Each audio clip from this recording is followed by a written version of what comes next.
Assalamualaikum warahmatullahi wabarakatuh. Shalom, Om Swastiastu, Namo Buddhaya, salam kebajikan bagi kita semua. Perkenalkan, nama saya Arini Syafira Putri dengan NIM 2502016016. Jadi, di sini saya akan membahas tugas praktikum Sistem Administrasi Negara Indonesia, yaitu tentang esai analisis terhadap kebijakan publik.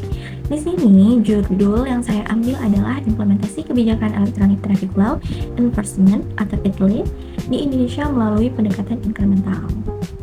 Jadi, pertama-tama kita mulai dari pembahasan latar belakang. Jadi, teman-teman, kebijakan Electronic Traffic Law Enforcement ini atau ETLE ini merupakan sebuah inovasi baru dalam penegakan hukum lalu lintas berbasis teknologi yang dimana ini diterapkan oleh Kepolisian Negara Republik Indonesia. Jadi, kebijakan ini tuh muncul sebagai respons terhadap kelemahan sistem yang dimana sistem yang ada selama ini tuh hanyalah sistem tilang manual dan itu masih dianggap lemah.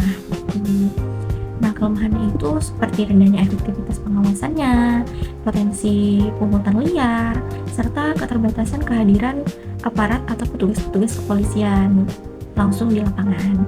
Jadi, kebijakan ETLE ini diharapkan mampu meningkatkan transparansi, efisiensi, dan kepatuhan masyarakat melalui sistem penindakan otomatis berbasis digital. Selanjutnya yang akan kita bahas adalah analisis kebijakan ETLE melalui pendekatan inkremental. Jadi, berdasarkan pendekatan inkremental dari Charles Lindblom, ETLE ini merupakan sebuah bentuk perubahan kebijakan yang bersifat bertahap. Kebijakan ini tuh tidak menggantikan sistem lama secara langsung, tetapi mengembangkan sistem lama yaitu sistem tilang manual melalui digitalisasi. Nah, implementasinya itu dimulai dari uji coba di kota besar, khususnya di kota Jakarta, kemudian dievaluasi dan diperluas ke daerah lain. Nah, hal ini tuh menunjukkan bahwa kebijakan ETLE ini berkembang dengan evolutif, adaptif, dan berbasis pengalaman sebelumnya. Selanjutnya, kita akan membahas identifikasi dalam perspektif inkremental. Yang dimana yang pertama itu ada aktor. Aktor dalam kebijakan ETLE ini melibatkan bermacam-macam aktor seperti kepolisian sebagai pelaksana utamanya, instansi-instansi terkait seperti samsat dan pemerintah daerah, serta masyarakat sebagai pengguna kebijakannya.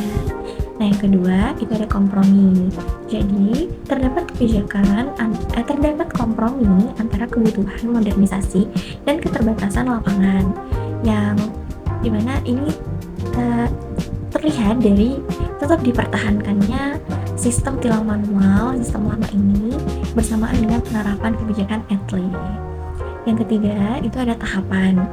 Implementasi dilakukan secara bertahap, mulai dari uji coba, evaluasi, hingga perluasan ke berbagai wilayah sesuai prinsip inkremental. Nah, selanjutnya kita akan membahas tentang faktor pendukung dan juga faktor penghambat.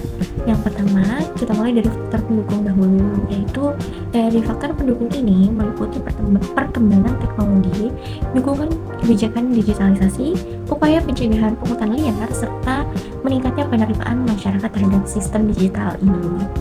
Lalu, untuk faktor penghambatnya sendiri itu meliputi keterbatasan infrastruktur, masalah validitas data kendaraan, ketimpangan antar daerah, rendahnya literasi digital, serta kurangnya sosialisasi dan koordinasi antar lembaga.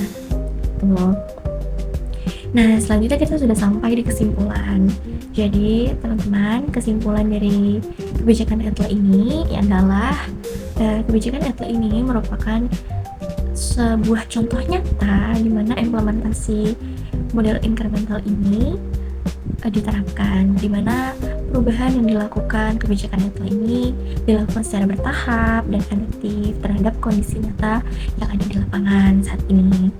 Nah, pendekatan ini membuat kebijakan lebih terasa realistis dan minim risiko, namun tetap berdampak pada lambatnya pemerataan dan belum optimalnya hasil di seluruh wilayahnya. Selanjutnya ada rekomendasi yang mungkin bisa diterapkan oleh pemerintah untuk meningkatkan efektivitas kebijakan ETLE ini, yaitu yang pertama diperlukan penguatan infrastruktur teknologi secara merata. Yang kedua, perbaikan integrasi dan validitas data kendaraan. Yang ketiga, peningkatan sosialisasi kepada masyarakat.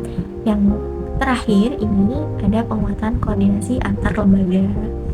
Nah, selain rekomendasi-rekomendasi tersebut, pemerintah tuh juga perlu mempercepat proses digitalisasi secara bertahap namun tetap terarah agar kesenjangan implementasi antar daerah-daerah dapat diminimalisirkan.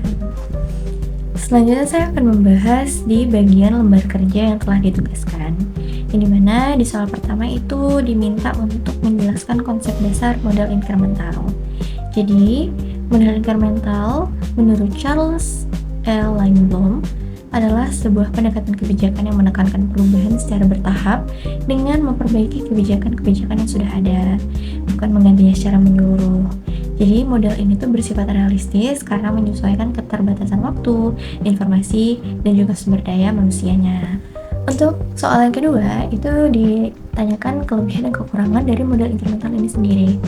Jadi, untuk kelebihannya, model incremental ini lebih mudah diterapkan, fleksibel, risikonya kecil, dan mudah diterima karena melalui kompromi.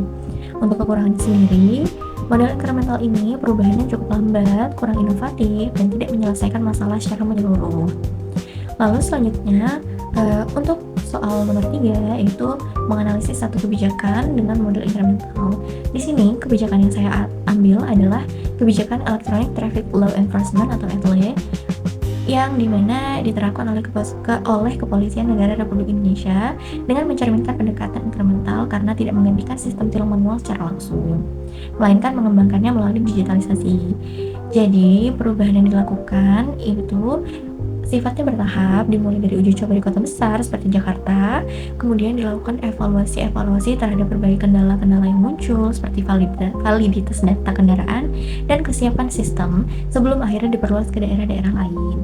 Selain itu, sistem tilang manual itu tetap dipertahankan sebagai pelengkapnya, yaitu hal ini tuh menunjukkan bahwa perubahan kebijakan tidak bersifat radikal melainkan parsial. Nah, proses ini juga menunjukkan adanya pembelajaran kebijakan di mana pengalaman dari tahap awal digunakan untuk memperbaiki implementasi selanjutnya. Nah, dengan demikian, kebijakan ETLE ini berkembang secara evolutif, adaptif, dan realistis sesuai dengan kondisi lapangan. Meskipun konsekuensinya adalah implementasinya belum merata dan berlangsung lebih lambat dari biasanya gitu. Soal yang keempat itu menanyakan tentang faktor yang mempengaruhi proses incremental dalam kebijakan ETLE. Jadi, proses incremental kebijakan ETLE ini tuh dipengaruhi oleh faktor teknis, kelembagaan, dan sosial, yang dimana ketiga hal ini tuh membuat kebijakan ETLE ini harus berkembang secara bertahap, adaptif, dan juga menyesuaikan kondisi nyata yang ada di lapangan. Nah, untuk faktor teknisnya sendiri itu meliputi adanya keterbatasan sumber daya baik dari segi anggaran, infrastruktur teknologi maupun kapasitas SDM-nya. Lalu adanya kualitas dan integrasi data kendaraan agar tidak menghambat penindakan. Selanjutnya ada juga kesiapan teknologi dan sistem wilayah. Karena tidak semua wilayah-wilayah di Indonesia ini memiliki infrastruktur teknologi dan sistem digital yang memadai. Kemudian di faktor kelembagaan yang kedua yaitu adanya koordinasi yang dilakukan antar lembaga seperti kepolisian, Samsat, dan pemerintah daerah mempengaruhi kecepatan perkembangan kebijakan ETLE ini. Nah, yang terakhir dari sisi sosial adalah tingkat penerimaan dan literasi masyarakat terhadap teknologi ini cukup mempengaruhi karena masyarakat butuh waktu untuk beradaptasi dengan teknologi digitalisasi yang baru muncul gitu. Terima kasih. Sampai sini saja pembahasan saya mengenai esai analisis kebijakan publik. Kurang lebihnya saya mohon maaf. Apabila ada salah kata saya mohon maaf. Terima kasih atas perhatiannya. Wassalamualaikum warahmatullahi wabarakatuh.